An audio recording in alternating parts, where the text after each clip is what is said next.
Златка и трите мечки.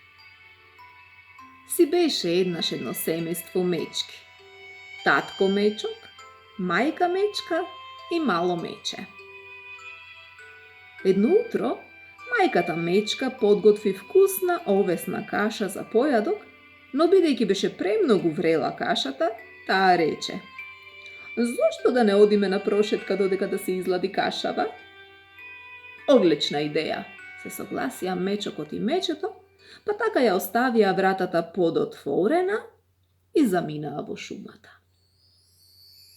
Нешто подоцна, едно девојче кое се викаше Златка, поради незините руси кадрици, поминуваше покрај нивната куќа. Бидејќи виде дека вратата е подотворена и бидејќи беше вистинска мала љубопитница, влезе без да тропне. Златка дзирна во кујната и виде маса на која имаше 3 чинии од кои излегуваше пареа. Една голема, една помала и една најмала чинија, и кои беа полни со вкусна овесна каша. Не можејќи да одолее, ја грабна најмалата чинија за да проба малку, но кашата беше толку вкусна што за миг ја исрка целата, па реши да продолжи со поголемата и на крај со најголемата. По некое време Златка ја изеде сета овесна каша. Потоа девојчето се мушна во дневната соба каде што најде една голема фотелја, една помала фотелја и едно мало столче. Прво седна на големата фотелја, но и беше премека. Потоа седна во помалата фотелја, но и беше претврда. И на крајот седна на малото столче кое беше совршено за неа. Но столчето се скрши и Златка тресна назем и со нозете во воздух, а задникот долу на подот.